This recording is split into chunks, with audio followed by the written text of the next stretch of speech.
ಆತ್ಮೀಯ ವಿದ್ಯಾರ್ಥಿಗಳೇ, ಬಾಗಲಕೋಟೆ ವಿಶ್ವವಿದ್ಯಾಲಯಕ್ಕೆ ಸಂಬಂಧಪಟ್ಟಂತೆ BA ಪ್ರಥಮ ಸೆಮಿಸ್ಟರ್ನ ರಾಜ್ಯಶಾಸ್ತ್ರ ವಿಷಯದ ಫೆಬ್ರವರಿ ಮತ್ತು ಮಾರ್ಚ್ ಅಲ್ಲಿ ನಡೆದಿರುವಂತಹ 2025ರಲ್ಲಿ ನಡೆದಿರುವಂತಹ ರಾಜ್ಯಶಾಸ್ತ್ರ ವಿಷಯದ ಪ್ರಶ್ನೆ ಪತ್ರಿಕೆಯನ್ನು ನಿಮಗೆ ತಿಳಿಸುವಂತ ಕೆಲಸವನ್ನ ಮಾಡ್ತೇನೆ.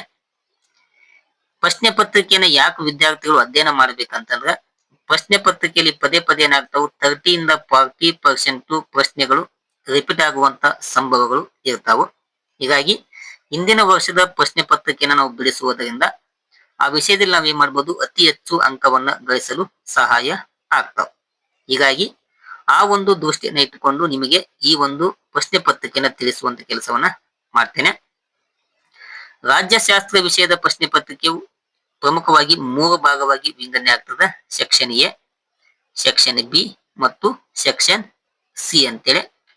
ಇಲ್ಲಿ 5 ಅಂಕದ ಪ್ರಶ್ನೆ ಇರ್ತದೆ, ಇಲ್ಲಿ 10 ಅಂಕ ಮತ್ತು ಇಲ್ಲಿ 15 ಅಂಕದ ಪ್ರಶ್ನೆಯನ್ನ ಕೇಳಲಾಗ್ತದೆ. ಟೋಟಲ್ ಆಗಿ ಎ ಬಿ ಸಿ ಅಂತೇಳಿ 3 ಸೆಕ್ಷನ್ಗಳು ಇರ್ತಾವ. ಏನ ಅವು ಯಾವ ರೀತಿಯಾಗಿ ಪ್ರಶ್ನೆಯನ್ನ ಕೇಳಲಾಗ್ತದ ಎಂಬುದನ್ನ ನಾವಿಲ್ಲಿ ಗಮನಿಸೋಣ. ಇಲ್ಲಿ ನೋಡ್ರಿ, ಪಾರ್ಟ್ ಎ ಒಳಗ ಆಲ್ ಕ್ವಶನ್ಸ್ ಕೇರಿ ಈಕ್ವಲ್ ಮಾರ್ಕ್ಸ್ ಅಂತೇಳಿ, answer any 4 of the following in 100 words ಅಂತೇಳಿ, ಅಂದ್ರೆ ಕನ್ನಡದೊಳಗ ಕೊಟ್ಟಂತ ಎಲ್ಲಾ ಪ್ರಶ್ನೆಗಳು ಸಮಾನವಾದಂತ ಅಂಕಗಳನ್ನ ಹೊಂದಿವೆ. ಹೀಗಾಗಿ ಕೊಟ್ಟಿರುವಂತ ಪ್ರಶ್ನೆಗಳಲ್ಲಿ ನೀವು ಬೇಕಾದ 4 ಪ್ರಶ್ನೆಗಳಿಗೆ 100 ಶಬ್ದಗಳಲ್ಲಿ ಉತ್ತರಿಸಿ ಅಂತೇಳಿ ಕೊಡಲಾಗಿದೆ. ಅಂದ್ರೆ ಟೋಟಲ್ ಆಗಿ 6 ಪ್ರಶ್ನೆಗಳದಾವು.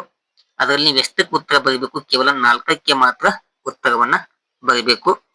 2 ಪ್ರಶ್ನೆಗಳು ಎಕ್ಸ್ಟ್ರಾ ಆದವು, ಅಂದ್ರೆ ಅದರಲ್ಲಿ ನಿಮ್ಮ 4 ಗೊತ್ತಿದ್ರೆ ಸಾಕಾಗ್ತದ. ಹೀಗಾಗಿ 1ಕ್ಕೆ 5 ಅಂಕ ಅಂದ್ರೆ ಟೋಟಲ್ ಆಗಿ 20 ಅಂಕವನ್ನ ಅದು ಒಳಗೊಂಡಿರ್ತದೆ. ಅದರಲ್ಲಿ ಮೊದಲನೇ ಪ್ರಶ್ನೆ ಏನು, explain the meaning of political theory ಅಂತೇಳಿ, ಅಂದ್ರೆ ರಾಜಕೀಯ ಸಿದ್ಧಾಂತದ ಅರ್ಥವನ್ನ ವಿವರಿಸಿ ಅಂತೇಳಿ. ಇದು ಪ್ರಶ್ನೆ ಸಂಖ್ಯೆ 1. ಸೆಕೆಂಡ್ ಒನ್, ವಾಟ್ ಈಸ್ ಬಿಹೇವಿಯರಿಸಂ ಅಂತೇಳಿ, ಅಂದ್ರೆ ವರ್ತನವಾದ ಎಂದರೇನು ಎಂಬುದರ ಬಗ್ಗೆ 100 ಶಬ್ದಗಳಲ್ಲಿ ಉತ್ತರವನ್ನ ಬರಬೇಕು. Third one, right the meaning and summary of divine theory ಅಂತೇಳಿ. ಇಲ್ಲಿ ನೋಡ್ರಿ, ದೈವಿ ಸಿದ್ಧಾಂತದ ಅರ್ಥ ಮತ್ತು ಸಾರಾಂಶವನ್ನ ವಿವರಿಸಿ ಅಂತೇಳಿ 3ನೇ ಪ್ರಶ್ನೆ ಆಗಿದೆ. 4, explain the meaning and its features of power ಅಂತೇಳಿ, ಅಂದ್ರೆ ಅಧಿಕಾರದ ಅರ್ಥ ಮತ್ತು ಇದರ ಲಕ್ಷಣಗಳನ್ನ ವಿವರಿಸಿ ಅಂತೇಳಿ 4ನೇ ಪ್ರಶ್ನೆ ಇದೆ. 5, explain the meaning and importance of liberty ಅಂತೇಳಿ, ಅಂದ್ರೆ ಸ್ವಾತಂತ್ರ್ಯದ ಅರ್ಥ ಮತ್ತು ಮಹತ್ವವನ್ನ ವಿವರಿಸಿ ಅಂತೇಳಿ. ಪ್ರಶ್ನೆ ಸಂಖ್ಯೆ 6 one, describe the kinds of justice ಅಂತೇಳಿ, ಅಂದ್ರೆ ನ್ಯಾಯದ ವಿಧಗಳನ್ನ ವರ್ಣಿಸಿ ಅಂತೇಳಿ. ಟೋಟಲ್ ಆಗಿ 6 ಪ್ರಶ್ನೆಯನ್ನು ಕೊಡಲಾಗಿದೆ. ಈ ತೆರನಾಗಿ ಪ್ರಶ್ನೆ ಕೇಳಿದಾಗ ನನ್ನ ಒಂದು ವೈಯಕ್ತಿಕ ಒಂದು ಏನ್ ನಿಮ್ಗ ಟೆಕ್ನಿಕ್ ಅಂತಂದ್ರ, ಈ ಲಕ್ಷಣಗಳು ಅಂತ ಏನ್ ಪ್ರಶ್ನೆ ಇರ್ತಾವಲ್ಲ, ಅಂತ ಪ್ರಶ್ನೆ ನೀವೇನ್ ಮಾಡ್ರಿ, ಮೊದಲಿಗೆ ಆಯ್ಕೆ ಮಾಡ್ಕೋಬೇಕು. ಅಂದ್ರೆ ಅತಿ ಹೆಚ್ಚು ಅಂಕವನ್ನ ಪಡ್ಕೊಳ್ಬಹುದು. ಅದರಲ್ಲಿ ಅಂಶಗಳಿರ್ತಾವು, ಅಂಶಗಳನ್ನ ವಿವರಣೆ ಮಾಡುವುದರ ಮೂಲಕ ನೀವು ಅತಿ ಹೆಚ್ಚು ಅಂಕವನ್ನ ಪಡ್ಕೊಳ್ಬಹುದು. ಏನಾದ್ರೂ ಮಹತ್ವದ ಪ್ರಶ್ನೆ ಇದ್ದು ಅಂತಂದ್ರ ಅಂತ ಪ್ರಶ್ನೆ ನೀವು ಮೊದಲಿಗೆ ಆಯ್ಕೆ ಮಾಡ್ಕೋಬೇಕು. ವಿಧಗಳು ಅಂತ ಏನಾದ್ರು ಪ್ರಶ್ನೆ ಇದ್ರ ಅಂತ ಒಂದು ಪ್ರಶ್ನೆನ ನೀವು ಮೊದಲಿಗೆ ಆಯ್ಕೆ ಮಾಡಿಕೊಂಡು ಉತ್ತರವನ್ನ ಬರೀಬೇಕು. ಮತ್ತು ಇವು ನಿಮ್ಗ 3 ಕ್ವಶನ್ ತುಂಬಾ ಈಜಿ ಆದವು. ಒಂದು ಲಕ್ಷಣ ಬಂತಿ, ಮಹತ್ವ ಬಂತಿ, ವಿಧಗಳು ಬಂದ್ವು. ಇಲ್ಲಿ ಯಾವುದೇ ಕಾರಣಕ್ಕೂ ನಿಮಗೆ ಅಂಕಗಳು ಕಡಿಮೆ ಆಗೋದಿಲ್ಲ, ಅತಿ ಹೆಚ್ಚು ಅಂಕವನ್ನ ಪಡ್ಕೋಬಹುದು. ಇಲ್ಲಿ ಏನೈತಿ, ಇಲ್ಲಿ ದೈವಿ ಸಿದ್ಧಾಂತದ ಅರ್ಥ ಮತ್ತು ಸಾರಾಂಶ ಅಂತಿದೆ. ಓಕೆನಾ, ವರ್ತನವಾದ ಎಂದರೇನು ಮತ್ತು ರಾಜಕೀಯ ಸಿದ್ಧಾಂತದ ಅರ್ಥವನ್ನ ವಿವರಿಸಿ ಅಂತೇಳಿ. ಈ 3 ಪ್ರಶ್ನೆ ಪತ್ರಿಕೆಯಲ್ಲಿ ನಿಮಗೆ ಅಂಕಗಳು ಕಡಿಮೆ ಆಗುವಂತ ಸಂಭವ ಇರ್ತಾವು.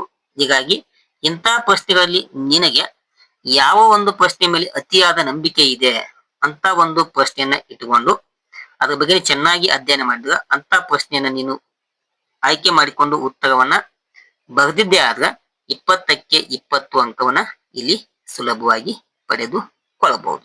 ಇದು ಪಾರ್ಟ್ ಎ ಒಳಗ ವಿದ್ಯಾರ್ಥಿಗಳು ಗಮನಿಸುವಂತ ಪ್ರಮುಖ ಅಂಶ ಆಗಿದೆ. ಇನ್ನು ಸೆಕ್ಷನ್ ಬಿ ಒಳಗ ಪಾರ್ಟ್ ಬಿ ಅಂತೇಳಿ all questions carry equal to marks ಅಂತೇಳಿ. ಅಂದ್ರೆ answer any 3 following in 300 words each ಅಂತೇಳಿ. ಅಂದ್ರೆ ಎಲ್ಲಾ ಪ್ರಶ್ನೆಗಳು ಸಮಾನವಾದಂತ ಅಂಕಗಳನ್ನ ಹೊಂದಿವೆ. ಬೇಕಾದ 3 ಪ್ರಶ್ನೆಗಳಿಗೆ 300 ಶಬ್ದಗಳಲ್ಲಿ ಉತ್ತರವನ್ನ ಬರೆಯಂತೇಳಿ. 10 ಅಂಕದ 3 ಪ್ರಶ್ನೆ ಇರ್ತಾವ. ಒಂದಂತಕ್ಕೆ 10 ಅಂಕ ಇರ್ತಾವ. ಎಷ್ಟು ಪ್ರಶ್ನೆಗೆ ಉತ್ತರವನ್ನ ಬರೀಬೇಕು ನೀವು? 3 ಪ್ರಶ್ನೆಗೆ ಟೋಟಲ್ ಆಗಿ 30 ಅಂಕವನ್ನ ಪಡ್ಕೋಬಹುದು. ಇಲ್ಲಿ ನನಗೆ 1 2 3 4 5 ಅಂತೇಳಿ 5 ಪ್ರಶ್ನೆ ಇರ್ತಾವು. 2 ಎಕ್ಸ್ಟ್ರಾ ಅದಾವು. ಅದರಲ್ಲಿ ನೀನು ಎಷ್ಟಕ್ಕೆ ಉತ್ತರ ಬರೀಬೇಕು? 3 ಪ್ರಶ್ನೆಗೆ ಉತ್ತರವನ್ನ ಬರೀಬೇಕು. ಒಂದೊಂದಕ್ಕೆ ಎಷ್ಟು ಅಂಕ? 10 ಅಂಕವನ್ನ ಕೊಡಲಾಗ್ತದೆ.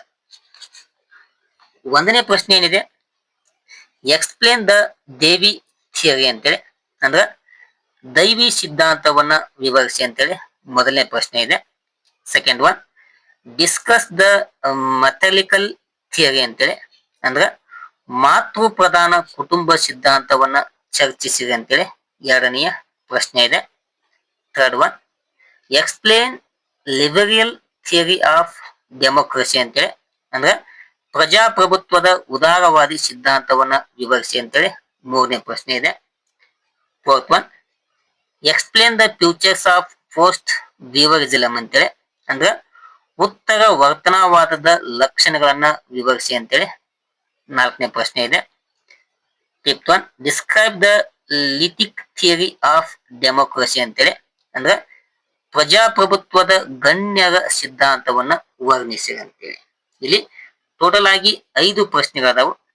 ಆ 5 ಪ್ರಶ್ನೆಗಳು ನೀ ಚೆನ್ನಾಗಿ ಯಾವುದು ಅಧ್ಯಯನ ಮಾಡ್ತಿಯಲ್ಲ ಆ ಪ್ರಶ್ನೆಗೆ ನೀನು 3ಕ್ಕೆ ಮಾತ್ರ ಉತ್ತರವನ್ನ ಬರೆದು 2 ಪ್ರಶ್ನೆಯನ್ನ ಕೈ ಬಿಡಬೇಕಾಗ್ತದೆ. ಒಂದಕ್ಕೆ 10 ಅಂಕವನ್ನ ಕೊಡಲಾಗ್ತದೆ. ಇದು ಸೆಕ್ಷನ್ ಬಿ ಒಳಗ ಗಮನಿಸುವಂತ ಪ್ರಮುಖ ಅಂಶ.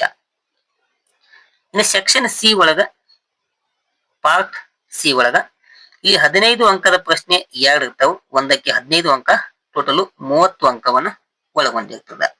ಇಲ್ಲಿ ನೋಡ್ರಿ, answer any 2 of the following in 500 words each ಅಂತೇಳಿ.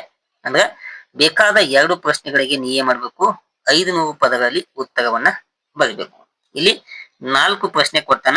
ಆ 4ರಲ್ಲಿ ನೀನು 2ಕ್ಕೆ ಮಾತ್ರ ಉತ್ತರವನ್ನ ಬರೆಯುವಂತ ಕೆಲಸವನ್ನ ಮಾಡಬೇಕು. ಒಂದು ಪ್ರಶ್ನೆಗೆ ಇಲ್ಲಿ 15 ಅಂಕವನ್ನ ಕೊಡಲಾಗ್ತದೆ. ಮೊದಲನೇ ಪ್ರಶ್ನೆ, explain the nature, scope and ಸಿಗ್ನಿಫಿಕೇಶನ್ of political theory ಅಂತೇಳಿ. ಅಂದ್ರ ರಾಜಕೀಯ ಸಿದ್ಧಾಂತದ ಸ್ವರೂಪ, ವ್ಯಾಪ್ತಿ ಮತ್ತು ಪ್ರಾಮುಖ್ಯತೆಯನ್ನ ವಿವರಿಸಿ ಅಂತೇಳಿ. ಈ ಪ್ರಶ್ನೆ ಏನಾದ್ರು ನಿಮಗೆ ಕೇಳಿದ್ರೆ ಇದನ್ನ ಏನ್ ಮಾಡಿ 100ಕ್ಕೆ 100% ಈ ಪ್ರಶ್ನೆಗೆ ಉತ್ತರವನ್ನ ನೀವು ಬರೀಬೇಕು. ಯಾಕಂದ್ರೆ ಇಲ್ಲಿ ಯಾವುದೇ ಕಾರಣಕ್ಕೂ ಉತ್ತರ ಕಟ್ ಆಗೋದಿಲ್ಲ. ನೀವು ಖುಷಿಯಿಂದ ಏನ್ ಮಾಡ್ಬೋದು? ಇಲ್ಲಿ ಉತ್ತರವನ್ನ ಬರೀಬಹುದು. ಯಾಕಂದ್ರೆ ಸ್ವರೂಪದ ಅಂಶಗಳಿರ್ತಾವು, ವ್ಯಾಪ್ತಿಯ ಅಂಶಗಳಿರ್ತಾವ ಮತ್ತು ಪ್ರಾಮುಖ್ಯತೆಯ ಅಂಶಗಳು ಇರ್ತಾವ. ಆ ಅಂಶಗಳನ್ನ ಹಾಕುವುದರ ಮೂಲಕ ನೀವು ಅತಿ ಹೆಚ್ಚು ಉತ್ತರವನ್ನ ಬರೆಯಲು ನಿಮಗೆ ಸಹಾಯ ಆಗ್ತದೆ. Second one, discuss the force theory of origin of state ಅಂತೇಳಿ. ಅಂದ್ರೆ ರಾಜ್ಯ ಉದಯದ ಶಕ್ತಿಯ ಸಿದ್ಧಾಂತವನ್ನ ಚರ್ಚಿಸಿ ಅಂತೇಳಿ 15 ಅಂಕದ ಪ್ರಶ್ನೆಯಾಗಿ ಕೇಳಲಾಗಿದೆ. Third one, explain the historical theory of origin of state ಅಂತೇಳಿ. ಅಂದ್ರೆ ರಾಜ್ಯ ಉದಯದ ಐತಿಹಾಸಿಕ ಸಿದ್ಧಾಂತವನ್ನ ವಿವರಿಸಿ ಅಂತೇಳಿ ಮೂರನೇ ಪ್ರಶ್ನೆ ಇದೆ.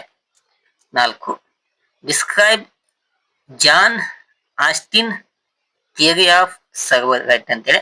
ಅಂದ್ರೆ ಜಾನ್ ಐಸ್ಟಿನ್ ಸಾರ್ವಭೌಮ ಅಧಿಕಾರದ ಸಿದ್ಧಾಂತವನ್ನು ವರ್ಣಿಸಿದೆ ಅಂತೇಳಿ 4 ಪ್ರಶ್ನೆ ಇದೆ.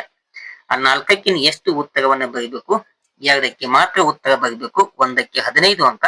ಟೋಟಲ್ ಆಗಿ ಪಾರ್ಟ್ ಸಿ 30 ಅಂಕವನ್ನ ಒಳಗೊಂಡಿರುತ್ತದೆ. ಓಕೆನಾ? ಇಷ್ಟು ವಿದ್ಯಾರ್ಥಿಗಳೇ BA ಪ್ರಥಮ ಸೆಮಿಸ್ಟರ್ಗೆ ಸಂಬಂಧಪಟ್ಟಂತ ರಾಜ್ಯಶಾಸ್ತ್ರ ಪತ್ರಿಕೆಯು ಒಳಗೊಂಡಿರುವಂತ ವಿನ್ಯಾಸ ಅಥವಾ ಒಂದು ಪ್ರಶ್ನೆ ಪತ್ರಿಕೆಯು ಒಳಗೊಂಡಿರುವಂತ ಪ್ರಮುಖ ಒಂದು ಪ್ರಶ್ನೆ ಪತ್ರಿಕೆನ ನಿಮಗೆ ಬಿಡಿಸುವಂತ ಕೆಲಸವನ್ನ ಮಾಡಿದ್ದೇನೆ. ಓಕೆನಾ? ಈ ಪ್ರಶ್ನೆ ಪತ್ರಿಕೆ ನಿಮಗೆ ಮುಂದಿನ ಎಕ್ಸಾಮ್ದಲ್ಲಿ ಅನುಕೂಲ ಆಗುತ್ತೆ ಅಥವಾ ಅನುಕೂಲ ಆಗ್ಲಿ ಅಂತೇಳಿ ಆಶಯವನ್ನ ಇಟ್ಕೊಂಡು ಈ ತರಗತಿನ ಇಲ್ಲಿಗೆ ಮುಗಿಸ್ತೇನೆ. Thank you. ನಮಸ್ಕಾರ.